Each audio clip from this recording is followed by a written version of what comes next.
Let's change to camera. Now we're there. Hello, internet.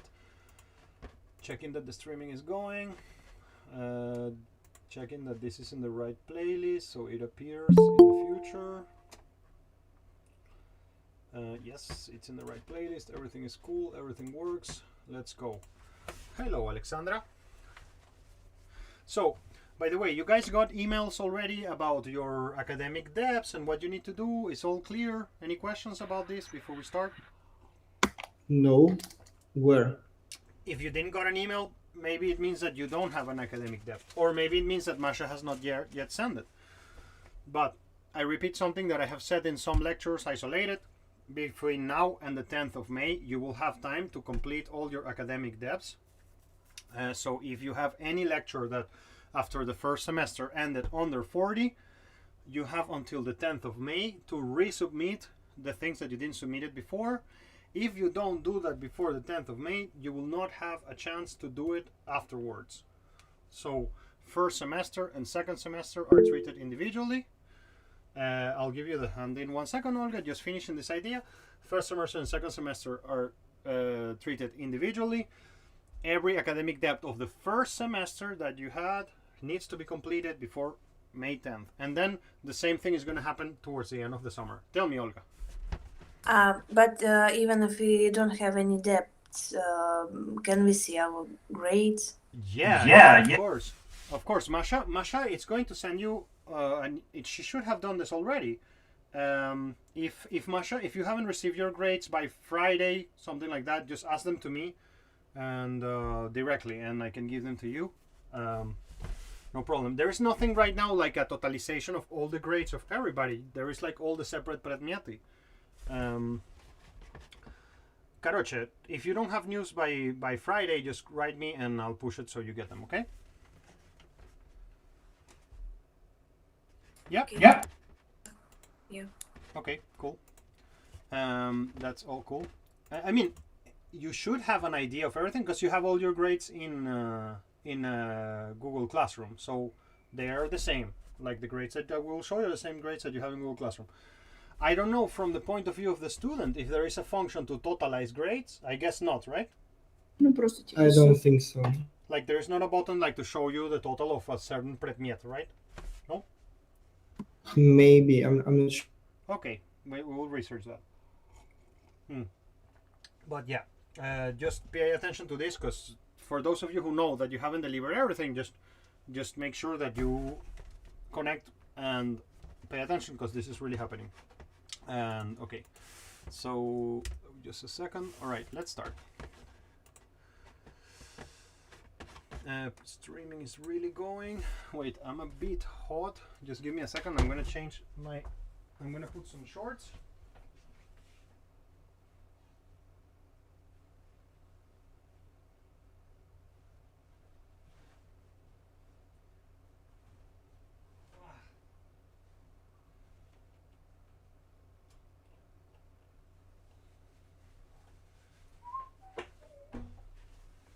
Alrighty, let's go. Finally. Okay, so once more, we are in this block of styles and genres. We are going to have the hip hop block and then electronic block, which I'm developing for the DPO. And after that, we will come back to more songwriting techniques and production techniques. Again, my goal is sort of like A, that you cannot graduate without us having these conversations together. B, so you can expand your musical palette and see what can you get from these things. And meditate about, in general, the history of music, the history of the stuff that we do, and how can we grab these styles and genres and make interesting things with them and all of that. So I want us to understand the origin and history of hip-hop culture. I am not going to go so heavy into this because we had a lecture about this in the foundation and I remember that. And we're going to kind of see the 4 elements of hip-hop culture: MCing, DJing, breakdancing, and graffiti art. I want us to differentiate between hip-hop and rap, if there is any difference between them, and understand if there is a difference between that and what can we get from that. I want us to identify different subgenres of hip-hop, including gangsta rap, conscious hip-hop, and trap music, etc. I want us to analyze the cultural significance of hip hop, including its impact in music, dance, art, fashion, and popular culture. I want to examine how hip hop has evolved over time and influenced other musical genres. I want to identify and analyze contribution of key figures like Grandmaster Flash, Tupac Shakur, Jay-Z, and Kendrick Lamar. I want to evaluate the positive and negative aspects of hip hop culture, including the impacts that it had in society and all of that jazz. And I want us to disclose the global reach of hip hop and how it has become a worldwide cultural phenomenon. So I won't pretend I'm not an expert on this. I really don't know so much about computers. About computers, look at me. Just I saw this this thing and it conditioned me. About hip hop, this is not my area of expertise. In some aspects, maybe some of you know more than hip hop about me. I think so. But I think that I'm qualified to have a conversation with you guys about this and to try to get somewhere together that can be useful. So I think the best way of to proceed is to follow me as I ask a couple of questions. So along this presentation, I'll be asking a couple of questions. I have those questions already prepared. So I did like question, answer. And these are questions that I'm asking as a person who doesn't know so much about hip hop and wants to know more about hip hop. And in the process of asking those questions, I think that you will obtain maybe, hopefully, some new things that you didn't know about hip hop and hip hop culture in general. Your help will be, of course, appreciated because I think that it's possible that you know more about this than me. So in any time you want to come in and discuss, even though I don't think that the crew that I have here right now is such a strong hip hop crew. Like, I mean, when I gave this lecture to the DPO guys, they are super hip hoppers, and I just don't feel that we have the same audience here. But in any ways, let's try to see this. So our ultimately our goal is to meditate on the question, why hip hop became so huge in the global contemporary music scene. It's something like similar to the question I asked about Latin. You know, it's like why Latin music became so huge, considering that it comes from such a small place with such a small population. Well, in here I kind of like extending that question, and I'm going like, hey, why hip hop is so huge? Like, that's an interesting conversation there. Like, why hip hop is so huge. I recommend you a couple of books here. These books are linked there for you to download if you want to further your readings about this. So one of them is called Making Beats, The Art of Sampled Hip Hop by Joseph G. Scholz and Jeff Chang. And the other one is called I Am Hip Hop, Conversational Music Culture by Andrew Rausch. And then there is a Reddit discussion about hip hop books that I found there that could be useful. If you ever want to read more about this, there is more information there. There are some other sources there, like that I use, some article from Complex News, some other article of the National Museum of African American History and Culture, and there is also another article from the Odyssey, which is the difference between hip hop and rap. Do you know the difference, by the way? That it's something kind of trivial, but I'm just asking you there to see if you're going to learn something new today or not, or you already know the difference between hip hop and rap. I don't. Well, we will discover that today. So I'm always happy when I feel very proud because we have been in so many lectures today together. It's been like 50 or 60. It's crazy. I'm always shocked about how much can I talk that I can talk with you for 60 lectures. If you calculate the hours, think about it. It's like 120 hours. It's like, imagine that. Fuck. It must be so boring, I guess. I don't know how it is, but it must be so crazy to hear me talking for so long. But I really love to talk, and I hope that you like to listen. So, well, after this stupid, not funny joke, let's go. So anyways, what I was going to say is that I'm really happy when I can teach you something new, even though we have seen each other so many times. So let's go. So let's start with the tech that made it all possible. So don't forget that till 5 minutes ago, music was linear and was only available during a performance. So, I mean, I'm talking about like before the 20th century. I'm going to skip a little bit here in this presentation because these are some things that we saw in depth in the foundation, and I really don't want to bore you with this.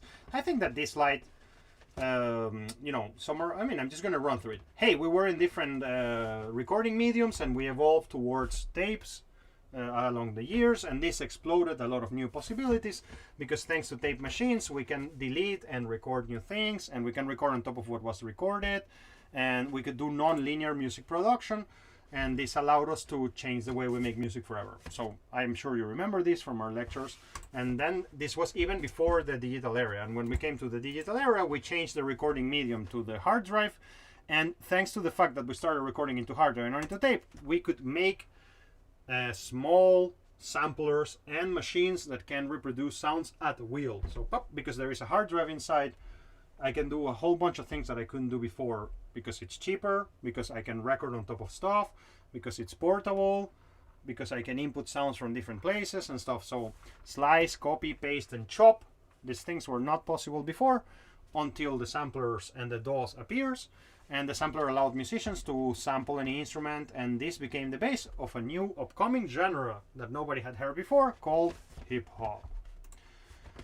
So, because DAWs were initially expensive, hip-hop became a very inexpensive way of making music when the recorded era and the digital era, when the digital era started to become really prominent. So, the cheaper DAWs became, the cheaper it became to produce hip-hop. And I argue, by the way, that one of the reasons, here we're throwing one of the first reasons I would argue that hip-hop music became so popular is because it was relatively affordable to make compared to other musical styles. Because initially you didn't need exactly a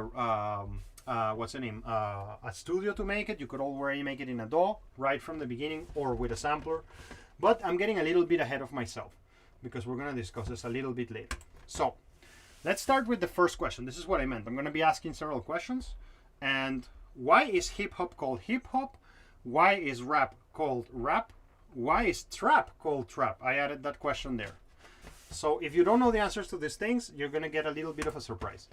So the term hip-hop comes from a person in particular. It's like attributed to a guy. His name is MC Lobbock Starsky.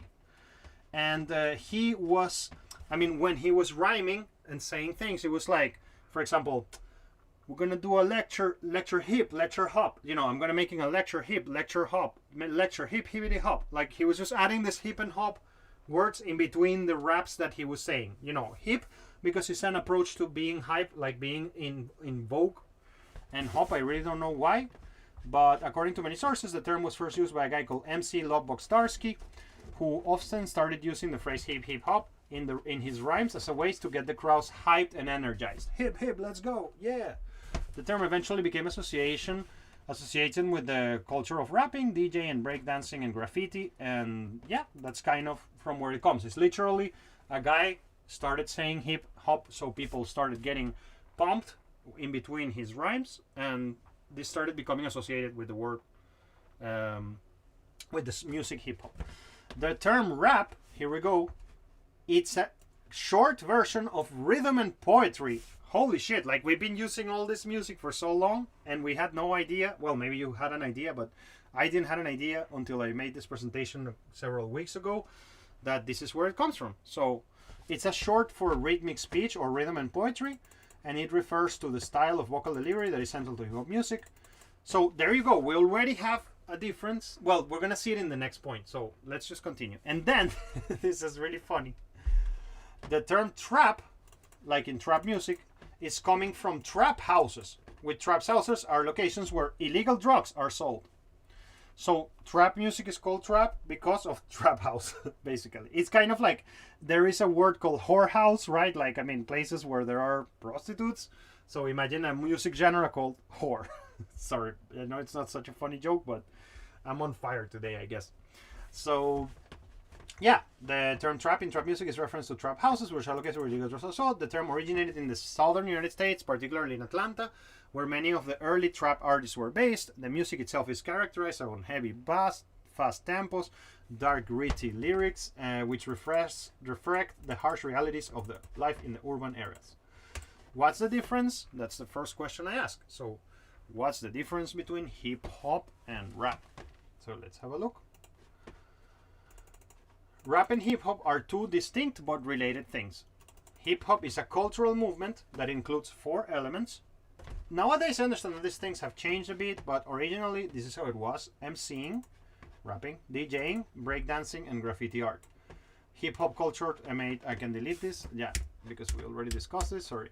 Hip hop encompasses music, art, art, fashion, and more. Rap is a musical style that is one of the 4 elements of hip hop culture. So, I mean, rap is a part of hip hop. And actually, we just discussed a minute ago that rap means rhythm and poetry. So, rap is simply a part of hip hop in general. Like, it's the rhythm and poetry component of hip hop music. So, rap involves rhythmic and rhyming speech delivered over a beat. MCs or rappers use rap to express themselves, their stories, or comment on social media and political issues.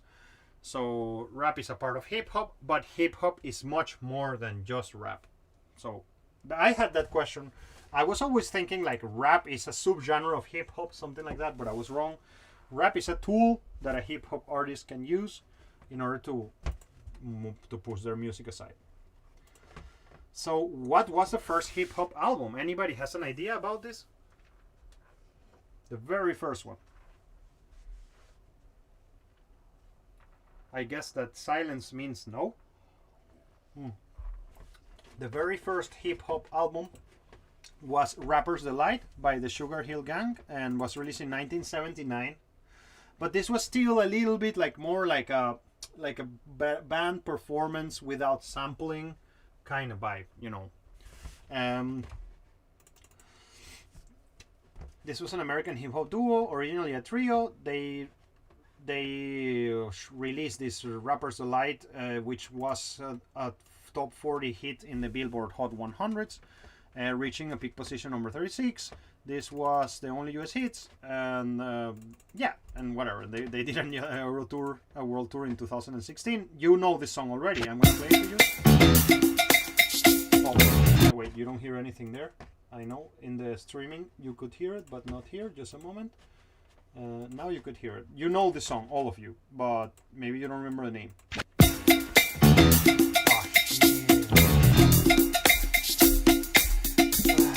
Yeah, I know you don't hear it right now. Wait a second. I think I know how to fix this. You cannot hear you. Yeah. You cannot hear me. Hey. Hey. You can hear me, but you cannot hear the music, right? Yeah, I've been getting this glitch lately. I'm so sorry for that. Just give me a moment. I've been getting this glitch lately. Like, Brave is not sending to... Let me try this 1 second and see. No. Okay, I'm gonna try. Remember, we had this issue the other day, and I'm gonna try to run this presentation from Safari and to see if Safari can send me just a moment. If Safari can send me wait, audio to you guys. Let me just check that. Look back and send Safari here. Here we go. Let me try this to see if it works. Also not.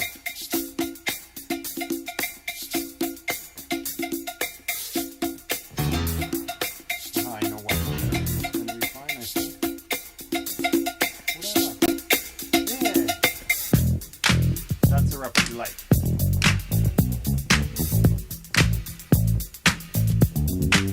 So you all know the song, right? Yep, very good song. So that was the first hip hop album. Up to the black, to the white, the red, and the brown, and the purple, and yellow. But first, I gotta bet why. So yeah, I mean, we got it, and then I'm gonna proceed.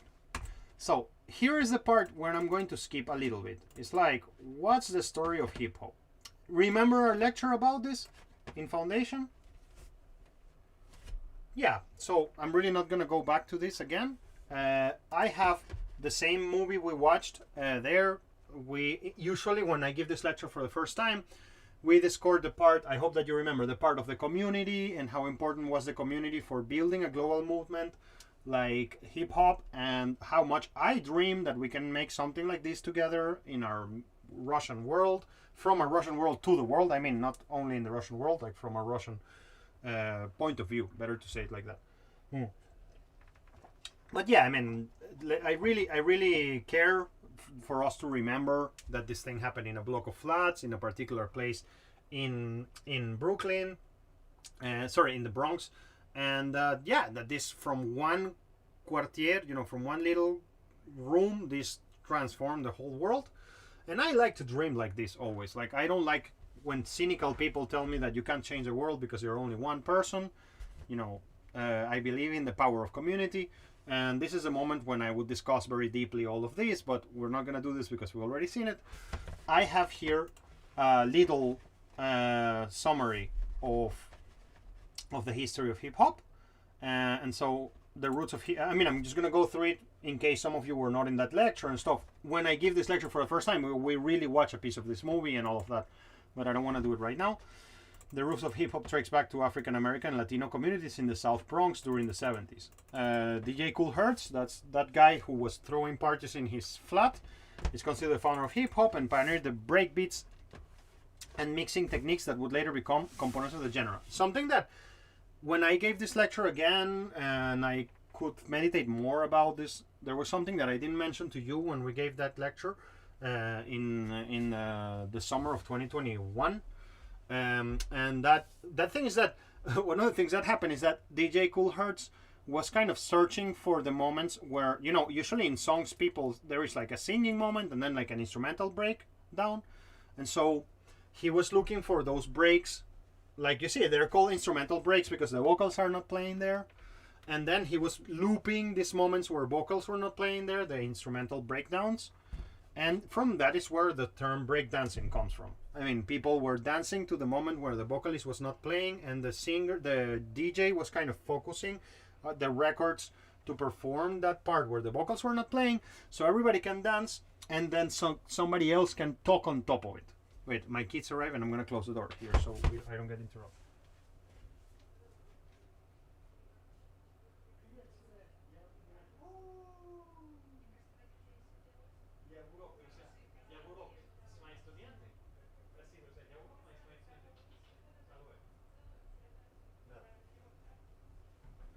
Sorry guys, I'm back. Yeah, baby's arrived, everybody's here. Alright, so the social economical conditions that gave rise to hip-hop are the decline of industry. These areas were really poor and not going well, the rise of crime. That's why we have such a gangsta, you know, approach to music in general, to hip-hop. And the neglect of the South Bronx city by officials. Several pioneers of hip-hop are Grandmaster Flash, Afrika Bambaataa, DJ Kool Herc. These figures contribute to the development of the 4 elements of hip-hop that we discussed slightly already. Hip-hop, it's a form of self-expression and cultural identity that includes all of these elements that we discussed already. Okay, so those 4 elements are MCing, DJing, breakdancing, and graffiti. Of course, this is a little bit different nowadays. I don't think that breakdancing it's so much considered a part of hip-hop anymore, but if you're gonna go to the original roots of the whole thing, this is definitely an important part. Hip-hop culture has had a significant impact on American popular culture. Valeria is here. Hello, Valeria. Hip-hop culture has had a significant impact on American popular culture, changing music, dance, fashion, and language around the world. Hip-hop has given a voice to, hello, Valeria, to marginalized communities, particularly in African American and Latino youth, and it allowed them to express their personal experiences. Hip-hop has been a platform for artists to address social and political issues affecting their communities, such as poverty, racism, and police brutality. Hip-hop has provided a means of empowerment for individuals and communities, allowing them to change and subvert the mainstream cultural norms and stereotypes. The influence of hip-hop extends beyond music and culture, and it has impacted areas like advertising, sport, and politics. Of course, hip-hop continues to evolve and adapt, and it's reflecting the change of social and cultural landscape and giving new opportunities for artists to express themselves and engage with important issues. So that's a little bit about the history of hip-hop. Started in one flat, became global. It was a matter of community because of it was being hip-hop music being not so expensive to make, and also because of the fact that there was a lot of poverty in these regions and people wanted a way to express themselves, to feel empowered. Hip-hop catch fire really quickly and also because it doesn't require such a high bar of musical knowledge. It's something that you could do with not so much knowledge, so it catch fire quite quickly and it spread it really fast. Next question I ask: So, hey, I know nothing about hip hop. What are some of the musical characteristics of hip hop? What makes hip hop from the point of view of music production? I don't know if we can say music theory and aesthetics. Lyrics, flow, which I have zero of. I'm very honest about this. Have you guys seen Sasha Badrov rapping? Yeah. Well, you saw him performing, right? Like, I mean, that's some guy who has a great flow. Like, I mean, he carries it. It's unnatural. It's natural to him, and that's so amazing. Yes, me too. And speaking of the best flow I have ever heard, let me show you something that I obtained today. Where is it? Just give me 1 second. I just have it here. What happened here? Just a moment. And speaking of great flow, here is the Under Moskovie album of Sasha Badrov in cassette form, mixed by Artemy Vjedugov and mastered by me. Yeah, so it's the whole community here in this record, and I hope we can make a million more like this. This is one of the best records of our community that we have made, I think, and it's a really special album, and I got it dedicated here in the cassette, so I'm really proud and really happy of being a part of this release and of being a part of this project. It's an amazing project. So, lyrics, flow, samples, performance, and technology all work together to create a rich and complex cultural form of hip-hop music that has become powerful means of expression for people from marginalized communities. So, let's start thinking about the characteristics, the musical characteristics of hip-hop. Shit, I just got a little piece of wood stuck in my finger. Whatever. Yeah, I'll sort it out later. So, okay. This is the moment when slowly but surely we are going to make a combination of the things we were discussing about Afro-Caribbean in the Afro-Caribbean lectures, the things we discussed in the pop lectures, and the things we discussed, well, not in the rock lectures, and some new things that we're discussing today. What do I mean by this? Hip-hop is the ultimate postmodernist thing, right? I mean, it's self-referential. It's just like a collage of things put together. It's very individualistic. It also touches global topics. But you're going to see that I think remember that the whole thread of this presentation is why the hell hip-hop became so popular. How can I explain to Bach, if I put him in a time machine and transport him to the present, that this is the dominant force on music right now? Like, what can I tell to him that will make sense? And this is where we're starting to go towards in the next part of this presentation.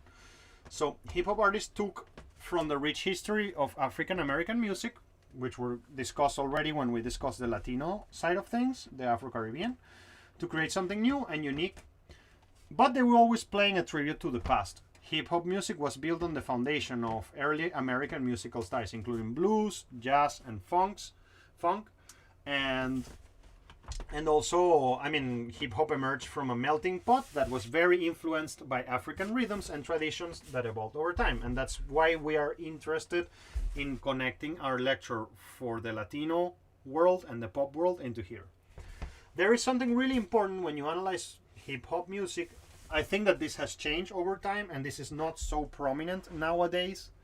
But funk music, if you're going to analyze hip-hop music, you have to also understand that funk music and disco was a very, very important part of the hip-hop movement. And it appeared around the 60s and 70s, and it was a key influence for hip-hop. Because it's full of very heavy bass lines, syncopated rhythms, and horns and other instruments. And also, funk music has a lot of instrumental breakdowns. And so this gave the DJs of the parties in the 80s the capacity for creating a lot of breakdown moments so people can dance. And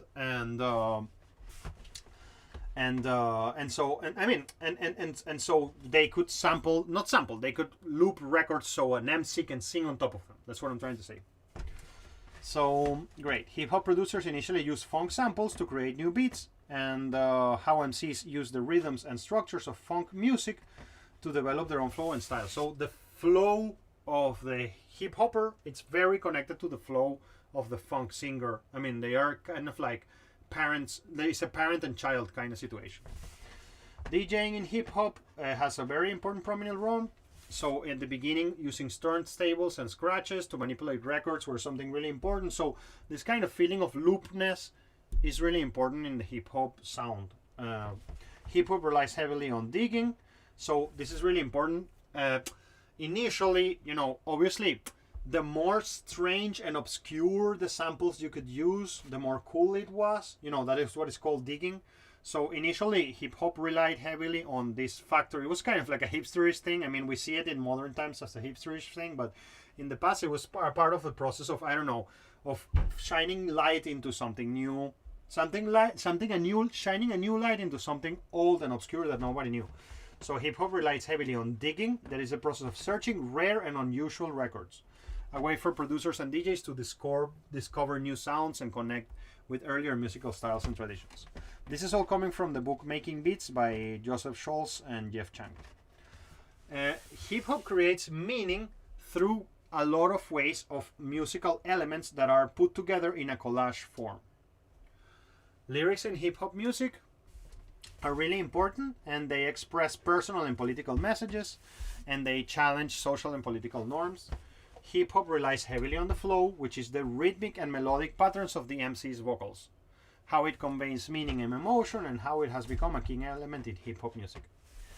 The use of samples in hip hop, of course, is very important. They create intertextual connections with earlier musical styles. This, if you remember, and I think Valeria remembers our postmodernist conversations about pop very much, you see that I'm kind of driving us towards presenting hip hop as the pinnacle of postmodernism, and that's why it's so huge, because we are in the postmodernist era, and you guys had the, I don't want to call it a privilege, because that philosophy course was so experimental, but I had a blast with you guys discussing philosophy, and that was a unique thing, because it was not repeated, and it will not be repeated. That just happened once, you know.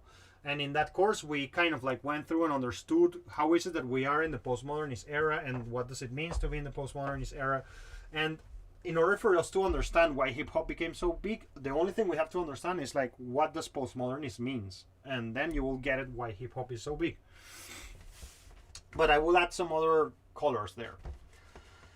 So you see, hip hop is created with that intertextual. Remember, like I said, our time is more about texture, and this is not my words. This is the words of Joseph Scholz, like the words that I'm reading right now from Joseph Scholz. But I mean, back then I told you like the modern time is about texture, less than about language. So hip hop is created with an intertextual connection with early musical styles, self-referencing, referencing to the past and traditions, and also to create a political and social commentary. And there is something called signifying in hip hop, which is a concept in African American culture that involves using language in a playful and creative way to convey multiple meanings and to challenge dominant cultural norms. We do this a lot in Russian when we say, например, типа слуховато, and I don't know, it's like kind of dryish, but we are using that in a context that it's where you shouldn't be using the word dry. I don't know if that was a good example, but I think Russians do this a lot, and I find it very comfortable for me to be in Russia. One of the reasons was because of that way of using language, because in Venezuela we do it a lot, grabbing a word that has another meaning and using the meaning of that word in a different way. Performance is super important in hip hop, and the way hip hop performances are create a sense of community and connection. You know, the hip hop shows are quite community events where different gangs or groups meet together to around a personal or political message. And yeah, performances have to be really great in hip hop. Like, it's part of the musical aesthetics of it too. It's part of the success of hip hop as a genre. Of course, hip hop is heavily impacted by technology, and especially by digital tools. Hip hop is inexpensive to produce, like I was saying initially, and this has democratized the production and dissemination of music. So at the moment, we have two very big arguments and powerful arguments of why hip hop is so huge: postmodernism and cheap. You know, it's cheap to produce, it's highly postmodern. We are in the postmodern era, it's very tuned to our times. And it's but the fact that it's inexpensive to produce has created new opportunities for hip hop artists to connect with audiences around the world. So, also I think that one of the reasons, and I don't mention this here, let me see what comes after. Yeah, I think that one of the reasons why, and I don't mention this in this presentation so far, another reason why hip hop became so huge has been the urbanization of the world. Like, I mean, I don't know how it has been in Russia, but in the rest of the world, there was like very large populations living in the fields that migrated towards the cities in the last century very aggressively. And so this has produced all the suburban areas where a lot of people are kind of marginalized on the borders of cities. They call this intercity spaces. And hip hop has come a way for these people to kind of come out of that poverty and share their experiences with a larger community in the whole world. So this is a video about flow. Have you ever seen this video? It's a bit interesting. I don't want to play it all, but if you have seen it, I will not even play a bit. Like, have you seen this? Anybody? Yeah, it's just a conversation about rapping and flow. A few weeks ago, I interviewed one of my favorite rappers, Open Mike Eagle, and immediately we started geeking out over the masked MC, MF Doom. His flow, I have to be careful with his flow because his flow lives in my mind and like in my heart. I can almost get into his mind in terms of how he writes, you know? This is what MF Doom sounds like. Just listen. Corners and switching positions, auditioning morticians, sword in a vision, ignoring prison, ignoramuses enlisting, sound dumb, found them, drowning cows dung, crowns flung. He'll have like entire bars that rhyme, like the entire setup bar rhymes with every syllable in the punchline bar, and it's like, it's incredible. It made me wonder, what can I learn from rappers simply by looking at how they rhyme with the beat? I try to start off with 16 dots on the paper. That's Rakim. He's widely regarded as one of the most influential MCs of all time. If 4 bars was this long, I see like a graph in between them 4 bars. I could place so many words and so many syllables. I can take it to the point where there's no other words you can put in that 4 bars. So, before we get into rhymes, we need to know what beats and bars are. I always try to find the beat of the music first. That's Martin Connor. He's analyzed the most rhythmically dense rap songs down to the last syllable, and he writes about it.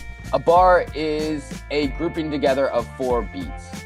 Before guys like Rakim came along, rhymes in rap songs were pretty basic. Take one of the first commercially successful rap songs from 1980, The Breaks by Curtis Blow.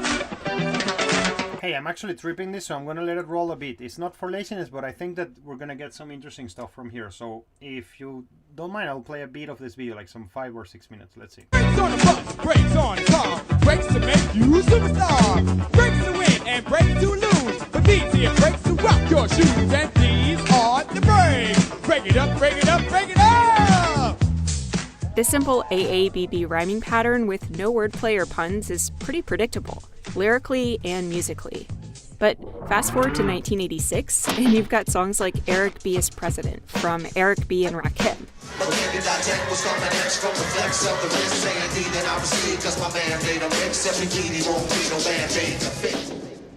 Compare this to the breaks, and it's clear the frequency of rhymes is greater, but not only are you seeing more rhymes, you're also starting to see different kinds of rhymes. Indeed and proceed are internal rhymes, because they happen inside the sentence.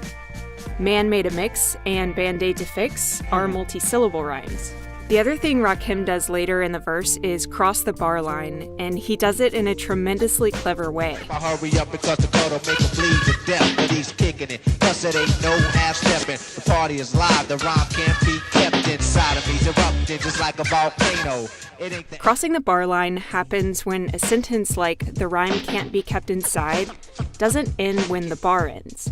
If you listen closely, you'll hear that the second syllable of inside... I find it, as a Latin American, you know, something that happens to me is that I have never forgotten that I'm a Latin American. And I have never forgotten my roots and how I feel, you know, in general, when I came to Europe and to America. And I see that Americans and Europeans, and I don't know if Russians, are always obsessed in analyzing everything and explaining everything, you know, in a very scientific form.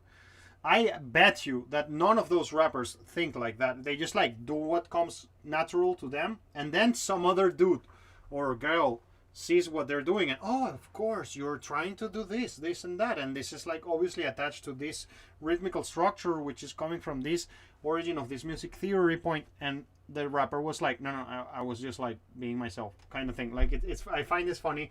And again, I told you this because before this happened to me a lot with my drummer when I was like coming across with riffs and things for my band, and he was trying to explain to me what I was trying to do from a point of view of music theory, and I was like, no. I'm just like improvising there. So I think that there's a lot of this here, but it's very useful to see it, in my opinion. The party is live, the rhyme can't be kept inside of me. Lands on the first beat of the next bar. Rakim even references this in the lyric, and it's pretty clever. Now, fast forward 11 years, and Notorious B.I.G.'s Hypnotize cleverly used Rakim's techniques to make one of the smoothest rap songs ever. What I like most about this is that it's not predictable and that it's always changing. So sometimes Notorious B.I.G's sentences are long, sometimes they're short. Like the moment in this verse here. Dead right, if the head right, Biggie there, air night. Papa been smooth since days of under rules. Never lose, never choose to. Oh, so good, guys. Bruise, cruise, who? Do something to us. Talk, go through us. Girls want to us, wanna do us, screw us, who us? Yeah, Papa and Brom. He's also completely comfortable delivering a sentence across the bar line. But what makes this song stand out the most to me is that before one rhyme scheme ends, another one begins. Like this moment in verse 2.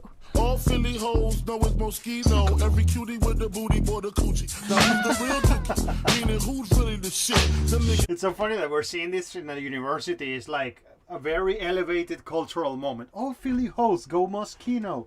Every cutie with a booty but a coogie. Now it's real dookie, meaning who's really the shit. And then we're like, seeing it from a point of view of a university lecture or something. Well, things move very fast. You see, the first group of rhymes is the oo sound, and it links the first and second sentence, which then begins the is sound, and so on. It's a huge reason Biggie sounds so smooth here. Now, as much as Biggie... Okay, I'm gonna stop here and I will continue. I will let you this video. If I were you, I would watch it. It's really cool till the end. It's really cool, interesting, analyzing different rappers. I would like us to use ChatGPT together now in this lecture to create some rhymes and analyze them, because I mean that, remember when I make you to make a rhyme in the first semester 10,000 years ago, before there were any available ChatGPT models around for us to make rhymes, because nowadays this is really disruptive and I want to see how we can use that. So I'm going to rush a little bit so we can use that tool together. So, okay, finishing the musical aspects of hip-hop, rhythm is really important, of course, to be hip-hop, and the concept of a break is really important for hip-hop aesthetics. The break is a section of the song that features a drum solo or a sample that repeats and is manipulated to create a new beat. Of course, sampling is super important. We used to create new music works from pre-existing material. I'm repeating the sentence because of the postmodernism side of things. Layering, by the way, we're going to have a big lecture about layering soon. This is really a topic that I'm really focused on, and I want to give a lecture to all the courses about layering. But of course, layering is another technique that is used widely in hip-hop production, and of course you combine a lot of sounds. You know what layering is, to produce something very rich and deep. Harmony and melody, they're important, but they kind of like occupy a second place, in my opinion, in hip-hop aesthetics. And they're used to create emotional tension, surprise, memorable hooks, etc. I mean, that's pretty, and nothing special there. This is all again from the Making Beats by Joseph Schultz. Sound quality and clarity are really important. Like, I think that when you think about something like the music that Grisha, it's more gravitated towards. I'm sure that Grisha's type of songwriting style and aesthetic ambitions are going to change over time. I'm not saying that he has remained forever like that, but Grisha gravitates around the indie lo-fi-ish things, and correct me if I'm wrong, bro. That's just what I feel. If you think I'm wrong, just tell me. But in those things, the quality of the mix is like secondary. In hip hop, is fundamental. Hip hop songs, the mix is a part of the song. It's not like the song is made and mixed. It's like equalizing, compression are used to shape the individual elements of the mix. And things needs to be very polished and very, very cool. I understand that there's like lo-fi hip-hop and things like that, but even lo-fi hip-hop requires some really powerful mixing mind, you know. Exactly, and then you lo-fi it. Correct, absolutely correct. So, yeah, innovation, of course, is really important. I mean, hip hop is evolving really fast.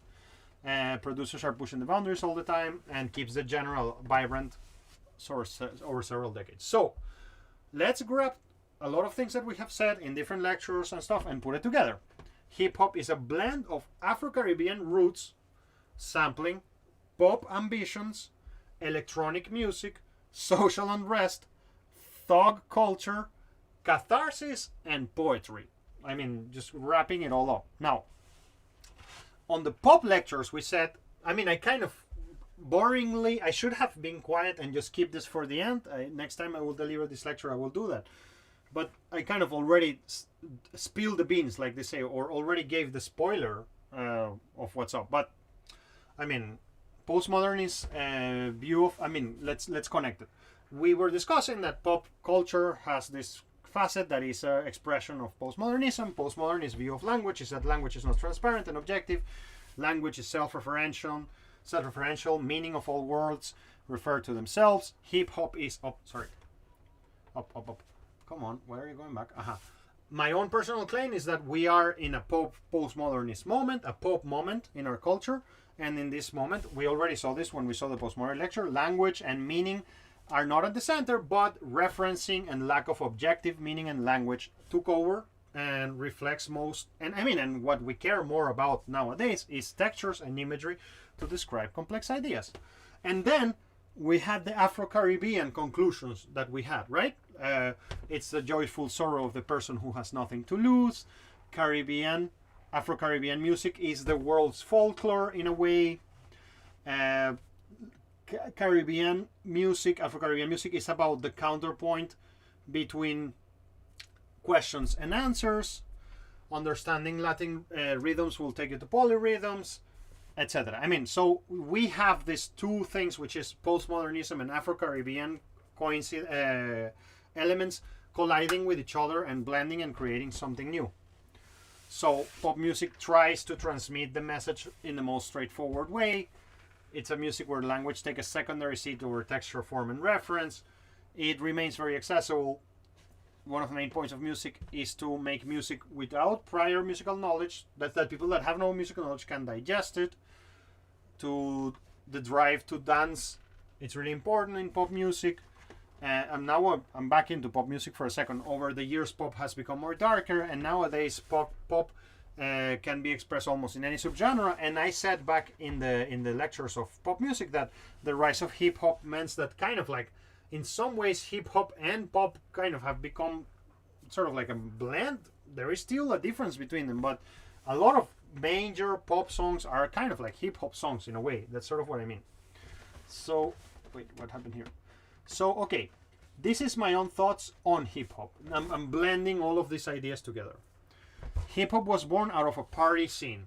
It's important that we incorporate this into the way we build culture wherever we are. So one of the things I want you to take away from this presentation is a reinforcement. Like, I really believe that we can change the world. Any person can change the world. It's all a matter of activating the right community and being very determined. And hip hop did this to the world, and we must learn from this and take it into our consideration. As hip hop provides an Americanized modern interpretation of the Afro-Caribbean, this is a mistake. Let me just delete it. Hip hop. I cannot edit here. Okay.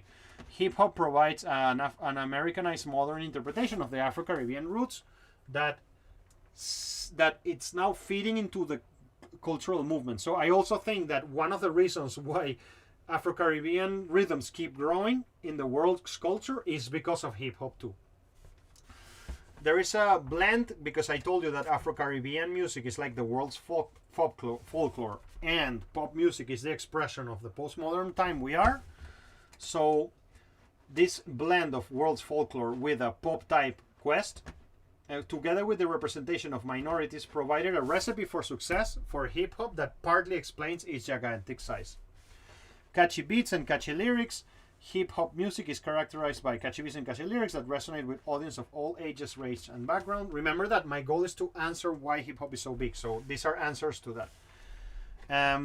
I think also the influence of social media and digital platforms. I mean, the fact that social media and digital platforms and streaming services and video and places like TikTok became and Instagram became so huge, this also supported the growth of hip-hop.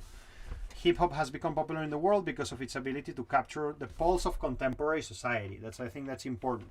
And its ability to evolve, it evolves really quickly and brings different influences because it's super referential, and the ability to provide a voice for people who have been historically marginalized, oppressed. These are all other reasons why hip-hop is so huge. And the rise of hip-hop has meant that nowadays pop and hip-hop merge into one sole thing. Ha! So, and let's not forget about sex, of course. When imagining the evolution of contemporary music, we just include the fact that the family structures were disrupted, and hip-hop has a really heavy influence or angle or leaning towards sex, and this is obviously a very big part of its success too, because sex is a really important topic in the world. So Afro roots, which is the world's folklore, plus pop, plus modern, plus minimalism, plus social topics, plus sex, plus self-reference, plus relatively easy to make, plus gangsta life, that gives you a hit. I mean, what else you want in there? Money. And it's there. It's there. If I could edit this, I would add the word money there. And it's a part of hip-hop culture too. So, I mean, it's obvious that this is going to become a blast. So, if I had to explain to Bach or Beethoven why this is so huge, these are the arguments I will build to explain them that. What are the subgenres of hip-hop? So, of course, you remember that website we have seen that has a whole bunch of like, it's called like everynoise.com, and it has like millions of genres. So I understand that there are different ways of seeing this. When you analyze the subgenres of hip-hop, the classical way to see it is like this: East Coast, West Coast, Southern, alternative, trap, mumble, old school, and conscious. These are the basic genres, subgenres of hip-hop, if you see it from, I don't know, academic point of view. So let's go a little bit and go over some of these like subgenres, and then I would like us to go to ChatGPT and play with rhyme a little bit, and I want to show you some ways that you can use ChatGPT to produce lyrics, to improve your lyrics, to think about this, to think about flow, because it will do a better job than me, because I'm not good at this, when thinking about this. So the East Coast hip hop is originated in New York City. It's more dense lyrical content, aggressive delivery, and sample-based production. So the examples, classic examples of that are Nas, the Wu-Tang Clan, and Jay-Z. So let's just have a listen a bit to Wu-Tang Clan. Cash rules everything around me. Queen gets the money, dollar bill, yo. I grew up on the crime side, the New York Times side. Staying alive was no job, had second. Super old school and super beautiful, by the way. I love the Wu-Tang so much. I have a friend who is a huge fan who saw them last week live, and it was a huge event of his life. And yeah, it's really amazing. Moms bounced on old man, so then we moved to Shaolin Land. A young youth, you're rocking the go-to, low goose, only way I begin to G. And we have JC as well, obviously. Tell by my attitude that I most definitely from. So, aggressive delivery, sample-based production, dense lyrical content.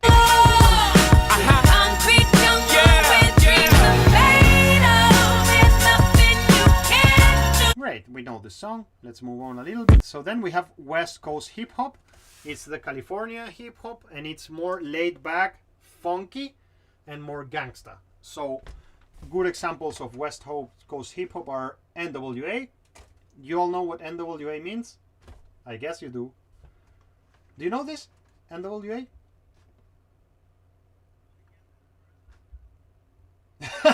Correct. So let's say N-word with attitude. That's what NWA means. And actually, about this whole conflict that is happening in Ukraine, I found a account in English who is a bit more like pro Russia kind of thing. I mean, not the pro Putin, because they're actually super anti-Putin, but they are more like they're not ashamed of being Russian. And actually, it's a really cool podcast that is called RWA, like Russians with Attitude. And actually, I find it really cool. It's a really nice source for things. But yeah, Tupac Shakur, of course. I mean, NWA, let's hear it a little bit. Right about now. Ice Cube came from and Dr. Dre, they both came from NWA. NWA quarters in full effect. Judge Dre resigning. In the case of NWA versus the police department, prosecuting attorneys are MC Red. See, it's a bit more funky already. It carries the trumpets, you know. It's like a West Coast thing. It's more surfers living the West Coast, skateboardist, artists. It's more like chilled than life. Tupac, very famous. Player, but I fucked your wife. We bust on bad boys, niggas fuck for life. Plus, Puffy trying to see me weak, hearts I rip. Biggie Smalls and Junior. Yeah, you right away feel like the funkiness and more lightness of it. And Dr. Dre, I'm gonna skip a bit because we don't have so much time and I want to see other stuff. So then I have Southern hip hop.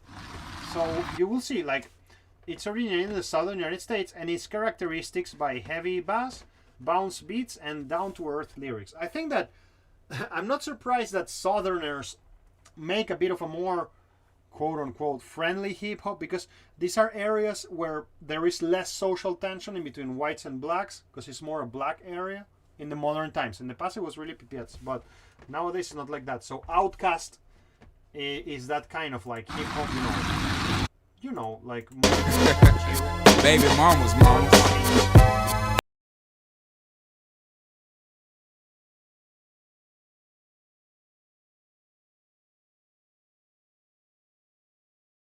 Lil Wayne as well. See power up that chopper, sister, brother, son, daughter, father, motherfucker, copper, got the Maserati dancing on the bridge, pussy poppin', tell the coppers, ha ha ha. And UGK, also Southern hip hop club. Hold up. You lost your cars in your house, now you sleep on your mind. So yeah, you can go and just explore these things. Okay. What do we have on the alternative hip-hop side? Of course, we combine more things like rock, jazz, and electronic music, and it usually has a more unconventional and experimental production. So in here we have Tyler, the Creator, Brockhampton. If you have never heard Brockhampton, go and check it out. It's incredibly good. And Aesop. On the Tyler, the Creator side, I think you obviously more experimental. I want to play Brockhampton because I think he's not so famous, and this song is a cappella. Yes, Lord. And I mean, it's crazy good. I want you to let him know. So yeah, it's really nice. I mean, the reason why I show you this is so you can come back later and check it out, and also so you can identify that, of course, alternative hip-hop has a different way of approaching to it.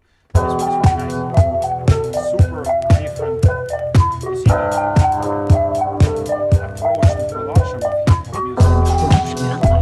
I'm trying to help. Flash that buttery gold, jittery zeitgeist withered by the watering hole. Water patrol, water we the heart, how could be art? Suddenly, not enough. Yeah, it's a really nice song. And then we have, sorry, I went back to Southern here, alternative hip-hop. Okay. And we have trap music, of course, originated also in the South. It's more heavy bass, 808 drums, dark and atmospheric beats. I'm sure that you know better than me all of this, because I know nothing about this, but yeah, Travis Scott here. And we discussed this a lot last year. I remember our jokes about Travis Scott, and I see now in the new guys of the foundation that are now in the first year, they love this stuff like more than you or your generation. I don't know how much you were leaning towards this, but it was obviously more important. It's more important the more time it passes. Mumble rap, it's a subgenre characterized by the use of slurred, unintelligible lyrics and simple melodies. So again, I'm sure that you know this better than me. Lil Uzi, Playboi Carti, and Young Thug. These are examples of mumble rap, and it's things that are impossible to understand. Playboi Carti is my crush. Let's play Playboi Carti. I can fall out the sky and I still won't feel nothing. I'm way too high. Whoa. I'm way too high. Whoa, whoa, whoa, I'm way too high. So yeah. I can see that butcher from a mile away. See it. I can. Please. Then we have old school hip hop. So Valeria is there meowing. So we have old school hip hop, and well, I mean, it's just like reference to the early days of hip hop, which is characterized by funky and disco influential beats and socially conscious lyrics. We have Grandmaster Flash and the Furious 5. Me, cause I'm close to the edge. I'm trying. Run DMC, very famous hip hop duo. What? What they do? Rock around, to rock around, that's right, on time is tricky. And Public Enemy, of course, super famous. Playback. People, we all the same, no one not the same, cause we don't know the game. What we need is awareness, we can't get careless. So, super old school. And we have conscious hip hop, which is more like the things like Kendrick Lamar, J. Cole, and Common. Things that are really just about empowerment, social justice. We are very familiar with this, I think, together. So, what can I, because I know very little about hip hop, is there something I can give you that can be useful for you that I think you don't know? Maybe. I think there's a big chance that not all, but some of the artists I'm going to mention here you don't know, and I hope that I can show you new hip hop artists, even though you know more than me about this. Well, all of you, I'm sure, know JPEG Mafia. Do you? No? Okay. I'm really happy you don't. Is Grisha the only one who doesn't know JPEG Mafia? This is, for me, without a question, is like the best contemporary hip hop, or one of the best contemporary hip hop makers. Let's have a listen to this because it's very special. I urge you to go and listen to everything he has made. Is the best, and it's super fresh and it's active now. I mean, it's not something old. You thinking of me? Yeah, no, yeah.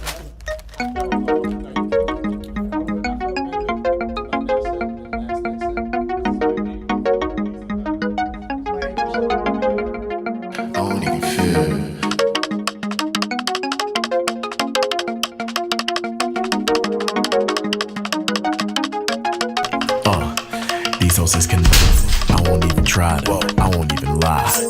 I'm looking good, I won't even fit. I'm feeling nice, I'm looking good today. I bought a new suit, I'm about to go to work and praise God. I feel like celebrating, I ain't been fucked up. Yeah, I've been fucked over, still going hard. I feel like celebrating, okay, I'm fucked up. Yeah, I've been fucked over, still feeling nice. Everything's great, everything's cool, everything's perfect. This part in my life is a meme. This everything great, everything's cool. I mean, I sing this in my head a lot. It's cool, everything's perfect. Let's go back. Everything's great, everything's cool, everything's perfect, everything's good, everything's kosher. I can't believe that shit. I don't believe that bitch. I don't believe these niggas, bro. They be these hoes conniving. I won't even try to, I won't even lie. I'm looking good, I won't even fit. I'm feeling nice. These hoes just connive. So yeah, please go and check this album out. The album is called LP with an exclamation. It's one of the best albums I have heard by far. The whole album is a jewel. Super recommended. Childish Gambino, you know him, of course. I know that some people don't know that album because of the internet, but we have discussed this so much together. Dalek, I don't think that many of you know Dalek. If you do, great. If you don't, welcome to Dalek. It's psychedelic hip hop, literally. And so you see, like, and I think that, I mean, sorry, I don't want to put you guys in musical boxes, but I can imagine like shows that maybe you would enjoy. Like, I feel that, for example, I mean, I think all of you would enjoy a Dalek show.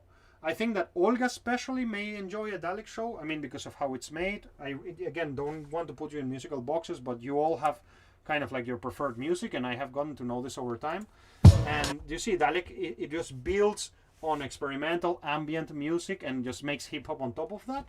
And this is, for me, if I would have to have a soundtrack of I moved to Moscow, my life in Moscow started, I mean, I'm talking about 10 years ago, this would be the song of that moment.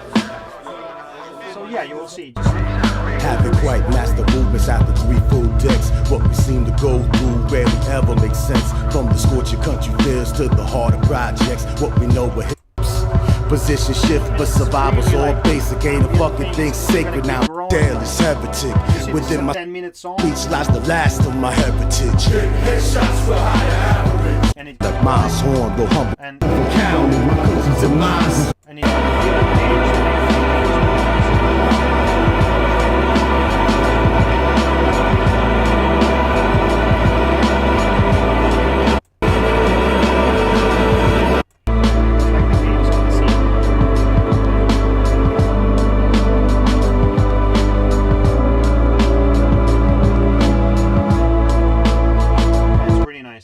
Glasper, I mean, I think you all know about it.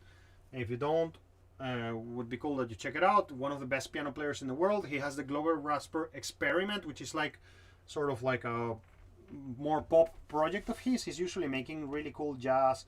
And this album, he has 3 albums called Black Radio 1, 2, and 3, and they are a must listen, and they're really special. And they're kind of like, you know, when a band performs hip hop, which I love so much, it's exactly like that. It's like a band performing hip hop. It's kind of like R&B and groovy. And all the singers are guests.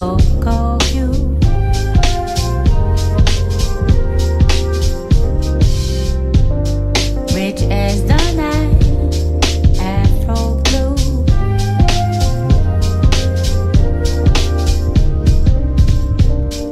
Elegant boy, beautiful girl.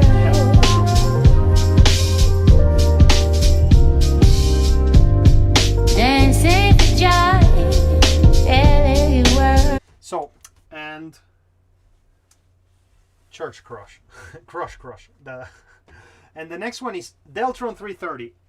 Can you tell me another band? Well, this guy is singing. I got you there. Can anybody knows another band where all of you have heard the band where he sings, but maybe you don't know who he was? Huh? Well, almost there. He is the rapper of Gorillaz.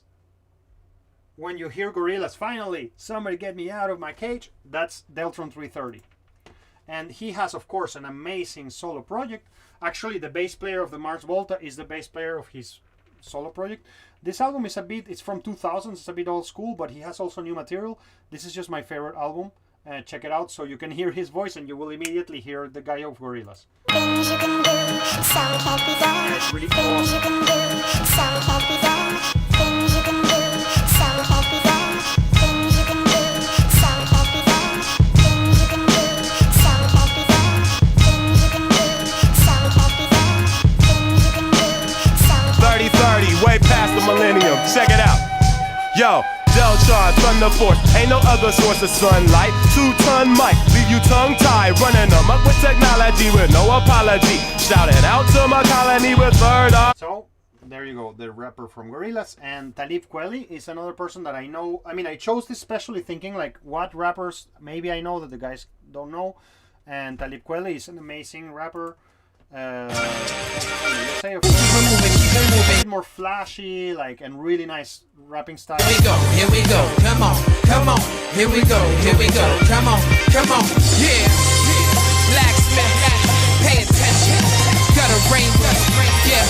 Watch me flipping like the Blacksmith logo. I shine a light through the darkness when the night is black as Yapakoto. All these rappers looking mad at photos, status play a braggadocio, quality make up for what a lack of promo. You say you blast a fofo, nah, you don't shoot, it's more like you shot me an email but forgot to. So yeah, really nice. All of them at the same time.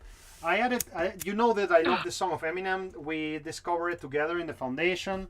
I put you here Madlib too. Madlib is one of the best producers of hip hop that is around. And one time he was given the multi-tracks. If you don't know that record, Shades of Blue, you must check it out. He was given the multi-tracks of the Blue Note record label where Miles Davis and Ella Fitzgerald and a lot of the famous like jazzes from the 60s and 70s were, and he was given the tracks, the tapes, to make hip hop with that. So this album is that result, you know. It's called Shades of Blue. What? And it's all like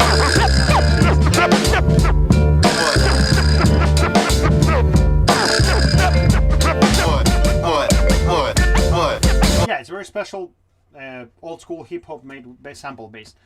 Very sad that this Black Star is not loading. Black Star is the latest record where Madlib is involved. It's a record that is very recent and it's super old school hip hop. But yeah, made in 2023, like it's really nice. 2022 is really nice record. I'm sure that if you open this from another, you mean from the Russian side?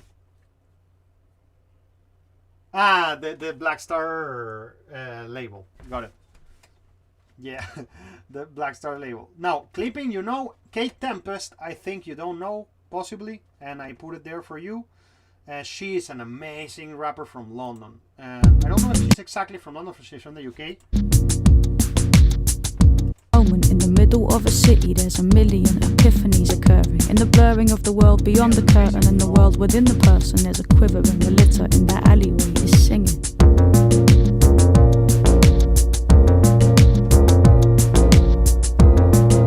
By the way, I want to ask Alexandra,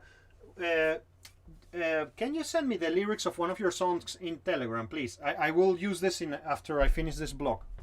May I ask you that? Yeah, just the lyrics alone. Just copy me the lyrics and put them there. I will use it in a bit. So I go with the market men here, where the kids play and laugh until they fall apart. Well, Kendrick Lamar, I'm not gonna mention it. What? Now, I put there Tommy Cash, you know him, Ron the Jewels, Mac Miller. Avondale Bowling Club was given to me by Artyom Vjedugov. It's a really great duo or trio from Australia. It's really nice, alternative hip hop. Snoop Dogg and NWA. So I put that there for you. I also added Lou Jobs and Matt Villian. Now, this was the community selection.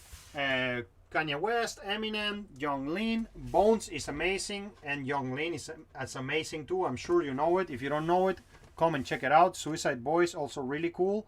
Our community chose. And Russian hip hop. So I'm not going to cover it here. You know this better than me.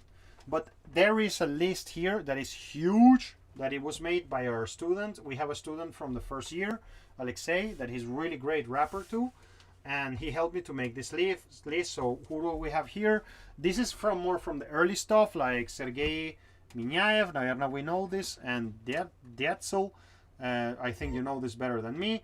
Then of course we have her there, Husky, Daragie, Развлечения, UNV, Boulevard Depot, Kravost, Boulevard Depot, Pharaohs and Plastic Boy. I really have a huge selection here that obviously I didn't put together because I don't know this. It was all put by the guys. If you want to learn more about Russian hip hop, you should come here. This is Ashen One is Alexei, and he gave us all this list of music, and the previous ones too. He's really good, knowledgeable, and a great rapper. And there is more from Russian hip hop here in this presentation. Go and get it. And what else do we have here? There is like this was given to me by Alex Nikolaev. It's like a set of comics about Russian hip hop. I don't know, I put it there for you. And here is a deconstruction of Dr. Dre, like history. It's really nice Russian video, like about the history and his. Рэпер Доктор Дре попал в реанимацию. His style. Рэпер Доктор. And that's it. And I also put you here hip hop music production discussion. Is really cool as extra material. It's just like a conversation about like how layering is done in hip hop and things like that. I will base some lectures in the future on the material that is there. We are on time right now, but I started 10 minutes late, and I just want. That's why I was asking. Alexandra to send me some lyrics. I want to explore this tool of ChatGPT in the context of writing lyrics and spend some 10 minutes discussing this. So if you all saw this already, I think that you may have noticed that I sent a guide on how to access ChatGPT if you don't have a way to access it, because maybe for Russians it's a bit hard. In case you don't know where that guide is, it's in my channel called AI Future Trip.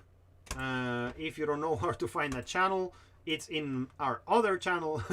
I mean, in case you cannot get there or whatever, I'll just put it here in this chat in case you want it, in case you need this. I don't know how much you have seen it, but okay, so that's the AI Trip channel. And why I'm sharing you that, because there is here a guide on how to access ChatGPT if you cannot access OpenAI website, because for Russians opening the site of OpenAI right now is hard. So how do you do this? You go to iris.to, and iris.to is a website to access the Nostr network. Everything is explained here. I'm not going to go through the details. And I'm going to create a new user. Let's call this new user. I'm going to create a new user because I want this to be anonymous. And this is going to be a combination of all our names. So this person is called Olgrial Valale.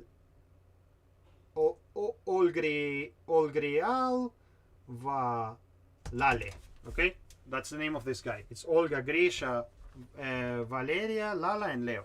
So let's create this new user.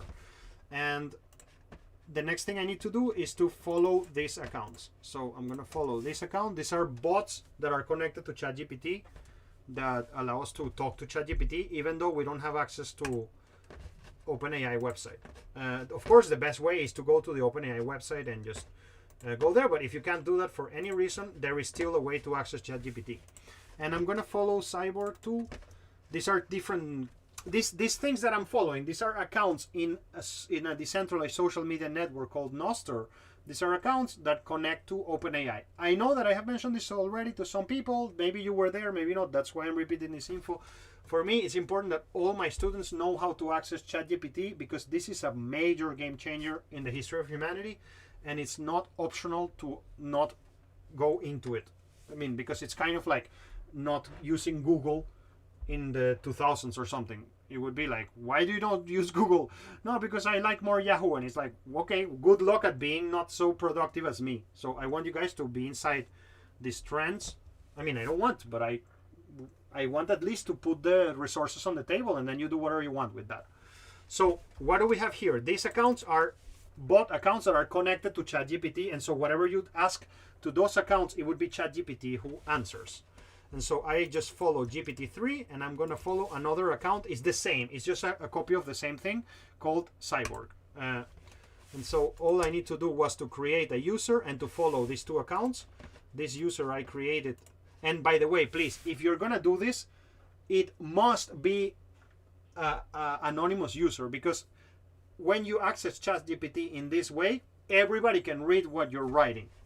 Why everybody can read what you're writing? Because you're chatting with these accounts, and everybody can see your post and replies. And I have already found some students of foundation asking things because they were stupid and they decided to put their own name, even though I told them to make it anonymous. They came here and they were asking things to ChatGPT and to Cyborg, and I knew who it was. And I was like, man, I'm reading what you're writing. Like, so if you're gonna use it this way, make sure to make it an anonymous account. So I mean, I don't know if you care, but so people are not reading what you're writing. If you don't care, don't care. But the way I do it is like I have 4 of these anonymous accounts, and I save them because I want to save the information that I'm getting from them. So okay, I have followed those accounts, and now what I need to do is to create a new post, but to ask to Cyborg. I'm going to start with Cyborg. So I'm asking a question. I'm just going to write this, ready to work. I'm asking this to see if the bot is right now working, or is it all connected, because sometimes they go down, they don't work so well. Yes, it is. Hi, of course, I'm ready to work and ready to make people laugh. Do you have a story? What do you have in store for me today? So that's why I asked Alexandra to send me some lyrics. So let's go here and check out these lyrics and grab this element here. Okay, let's copy all these lyrics. And let's start by this. Please tell me what this song is about. So I just put the lyrics there. Alexandra, do you mind if I do this publicly? I think these lyrics are public, so nobody cares. Are you okay with that, right? Yeah, exactly. So, okay, let's see what the ChatGPT will read your lyrics and tell us what the song is about. So, I mean, I'm doing this, the reason why I'm doing this is to show you a new horizon of music making, things that can help you to write new music. So, okay, well, it seems that this song that talks about the reality that we all experienced in the year 2020, which undoubtedly left people feeling displaced and longing for Christmas as means of an escape. The lyrics reflect upon yearning for unity during these challenging times, while calling the significance of older traditions in action again. Above all, it's talking about how people experience suffering amid turbulence and upheaval, but still retain faith that time will surely pass by and prosperity will abound again soon. Do you agree with this analysis of your song?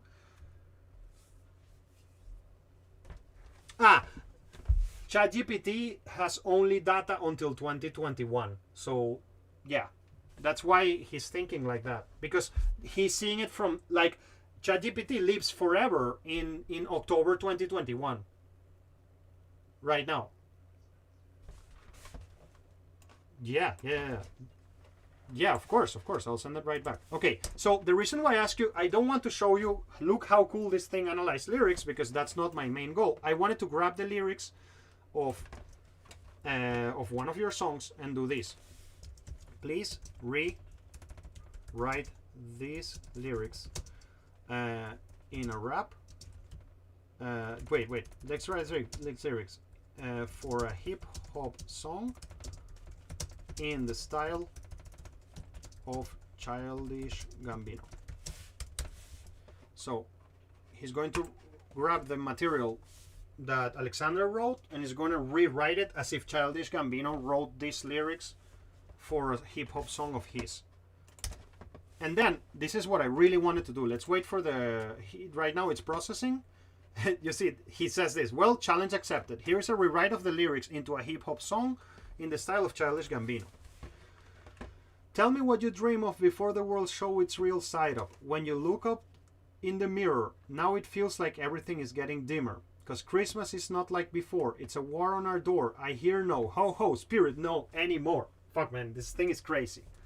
Searching for something to help us get through. I'm not going to read it all, okay? You get the point. Now, I can rewrite this.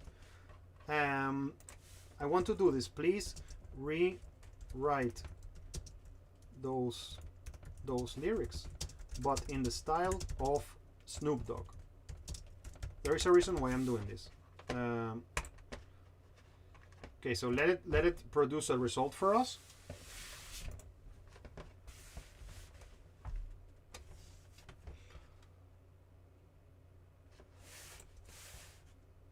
So, okay, now it did it in another style. And now, this is where I think it can be useful. Can you please analyze the rhyme that you just delivered and explained why this belongs to the style of Snoop Dogg. So I want to know the theory behind this rhyme and why is this rhyme typical of Snoop Dogg? What makes it typical of Snoop Dogg? Why am I doing this to you? Because A, you have to know that this tool exists and this is a very immense, powerful tool for writing lyrics. Look, I'm not a fan of this reality. I don't want this to exist. I really mean it because I don't like artificial intelligence. I really don't. But this is like, I mean, imagine that we would be in the year 1900s and I'm a bit of an old school guy and then there are horses and cars and I would be like, no, I don't want to touch a car because I like horses more, and you will be outside of the competitiveness of the world in 5 minutes.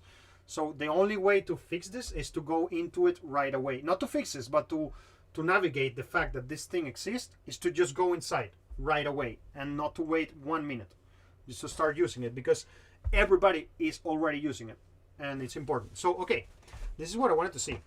The lyrics that I wrote have a certain style similar to Snoop Dogg's usual way of rhyming.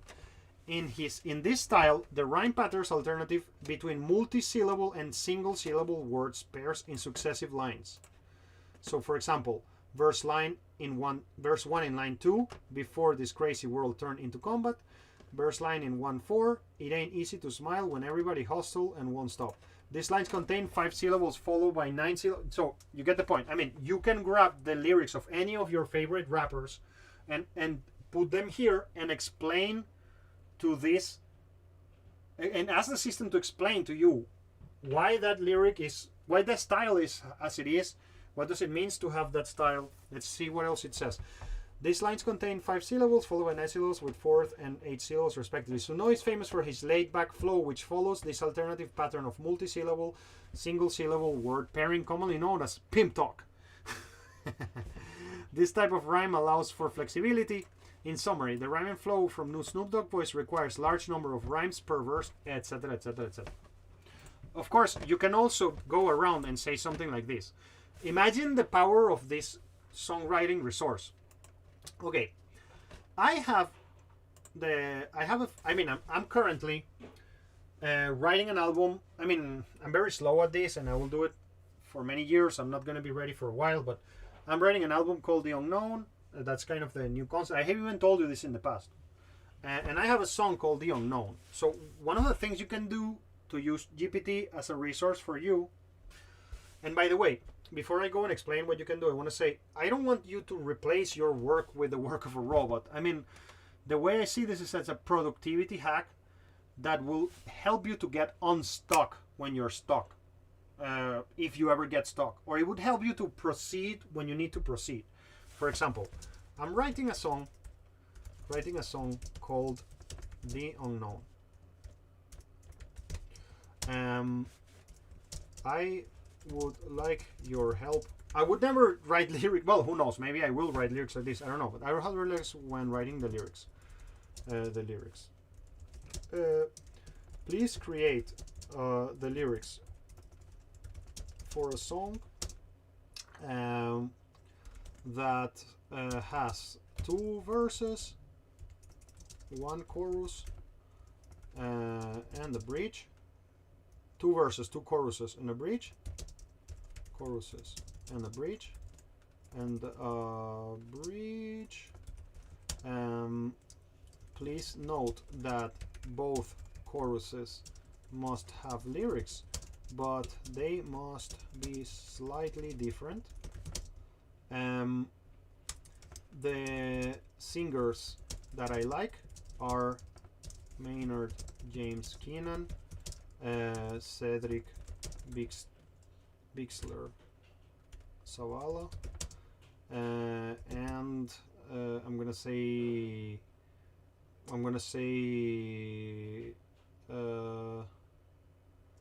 and yeah, I'm gonna just leave it like that. And so wait, I'm ready. So I'm calling no, like hell. Okay, the singers I like are, and the topics the song should cover are, and so I would say the topics should be there are other parts of human existence that we can't understand with science. These parts of the human soul are what makes us human. So let's see what's the output that is going to come out from that. And of course, then you just have a starting point. I don't know if I would work like this, but it's my responsibility as a leader of this project to show you all the things you can do with this stuff in case that's useful to you in the future. So, okay. This is the example that it's telling to me. Am I the unknown? Does this chemistry define me as flesh and bone? What flames, if what lies unseen burn ashore, but steer beyond these solid doors? Have your hinges been polished clean by closed minds that think there's no part in between? The place where atheists live free reign, an echo chamber, conservatives revolt in vain. I mean, I don't know if this is good or not, but I can imagine that I can piece this together and work with this if I am stuck, if I have nothing to do, you know. For example, I'm very bad at writing pop lyrics, so it could be something like, please help me to write pop lyrics for a song called The Unknown. my reference is Beck. And the topics of the song should be this. So now I'm gonna get an alternative, but it's gonna be more pop than what I wrote. It's not gonna be inspired on the work. I mean, when I wrote that it's influenced on Bixler and Maynard, it just went and read all the lyrics that they have ever made, analyzed the structure, the common phrasings, everything that are happening, and pull out that. And so this is another option. It's another approach, but it's a pop approach. The other thing you can do with this thing is look at this. This is really cool. You can say, please propose a rhythmic structure that can work well with the lyrics you just presented. If possible, create a music notation for it, or analogous goes in text. So I can also ask it to give me a rhythmical structure for this. And I mean, imagine starting the process of songwriting, I mean, with something like that. You see, it's giving me already like some chord progressions. And I don't know how far we got there, but it's proposing me a 4/4 signature, and it's proposing me a chord progression already, etc. So I don't know how good this was or not, but the more you work with it, the better it gets. Of course, it speaks Russian too, so you can do everything I'm doing in Russian or Chinese or whatever language you want. It can help you to translate your lyrics if you put your lyrics, like let's say for, by the way, this is gonna be funny. This is, let's go back to the lyrics. Well, I don't need to go back to those lyrics. Let me just go down and down and down, and I'm gonna grab the lyrics that Alexandra made, and I'm gonna say, please rewrite these lyrics in Spanish. Now, this is not a translation. What he's gonna do, it's gonna regenerate that text as if a person of Hispanic mind would be creating it. So it's not gonna be a translation. And of course, I mean, I'm gonna do it just for fun, and that would be the end of our lecture. But of course, this thing, wait, let's just go there. And claro, aquí te presento la letra en español. Dime que soñaste antes que todo esto cambió el rumbo. Mirando el espejo no hay nadie a mi alrededor, porque esta Navidad no es como aquella vez, sintiendo que la gente se ahoga en una guerra sin fin, etc. And of course, I mean, this is going to be the end of it. Please rewrite these lyrics in Chinese. So let's watch Alexandra's song in Chinese before we go. Let's do Russian. Okay, I'll do it. Let's see the Chinese one just for fun. But let's see how. I will send you the translation, but it's not a translation. It's the regeneration. Maybe it will take a bit of time. There you go. So here is your Chinese version of your song, and I'll the Spanish too. I'll put it there. And wait, let me just do it the Russian one. Wait, here is the Spanish version. Y buscando. Here's the Spanish version. And here is the Russian version of it. Please rewrite these lyrics in Russian. Let's see. And let's see what a good job it does or not. Please rewrite these lyrics in Russian. So, again, the point of this is, if we start with nothing, maybe that's, for some of you, can be more comfortable to start with something. I don't know. You need to know that this resource exists and use it at your will, you know. So, let's see. Расскажи меня, о чем ты мечтал до того, как все...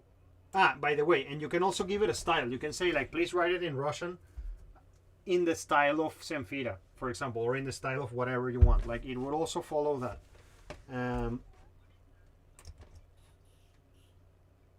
It's a bad translation. It didn't work. That's interesting. Like, I mean, let's see. Let's give the same task, because I told you that there are two bots, and I realized yesterday that the Cyborg one responds faster. Sometimes this GPT-3 one, it's better. It's a better quality, but sometimes it's a bit slower. Like it produces better work.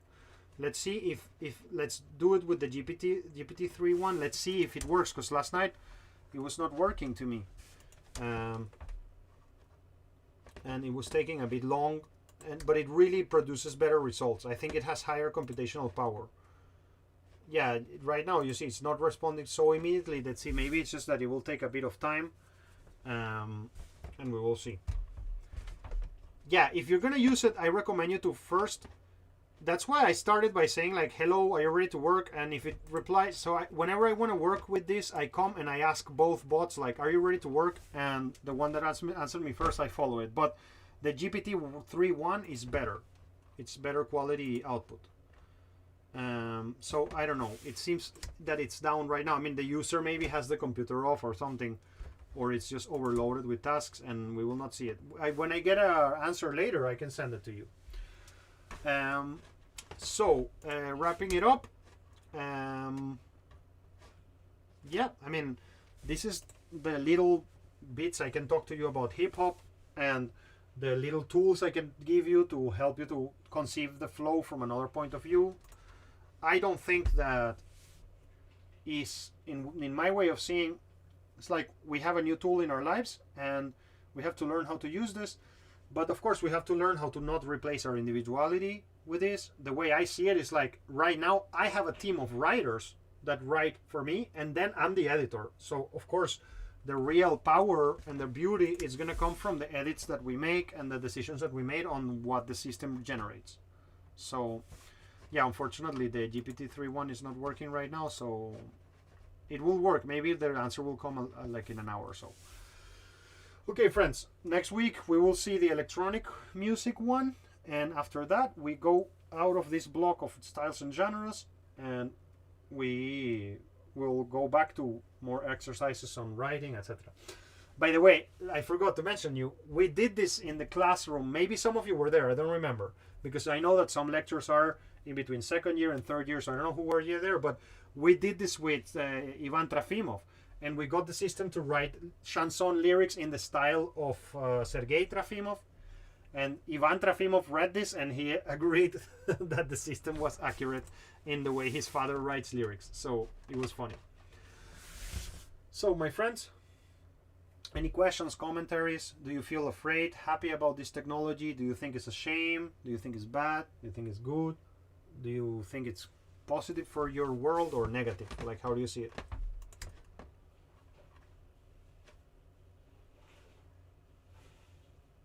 It's neutral. It depends on how we use it. Yeah. The important thing, I think, is not to have a war against these things. I mean, because some people, like Italy, you know, Italy just banned it. And, I mean, I don't think it's wise to do that. Because, but yeah, I mean, I'm very disturbed because the implications of something like this, I mean, the trajectory is very scary. You know, where this is going to go. I mean, I think we are very close to something that is going to blow our minds very soon. So, and it happened so fast. Nobody was expecting it. So, anyways, if you have any comments or further questions, if not, I will close the session and go to work more on my soundtrack. Thanks. It's six episodes ready out of 7. So we're in the finale now. So that's pretty cool. I wish when I finish all of this, I will show you a screening of the movie. I think I will do a screening of the movie in the school and discuss. It would be like an extra lecture, not a lecture to see. Anybody who wants to come can come, and I'll discuss like because I mean, of course, when you make a project like that, you will write. I know that I have mentioned this to you very likely, but like you see, this is like Tarmasienia, it's like in the version 40, right? And that means that there are all these older versions of Tarmasienia that what I want to discuss with you is like the comments of the director and my response, you know. And I want to make a special lecture outside of all of our lectures, just like a extra thing when we will watch parts of the movie and discuss why I made those decisions and what happened there. So, all right, guys. thank you so much for your company, your presence, and I'll see you around in the next lecture that we'll have together. Bye, guys. Thank you so much. Have a good day. Пока-пока. Okay. Oh, shit.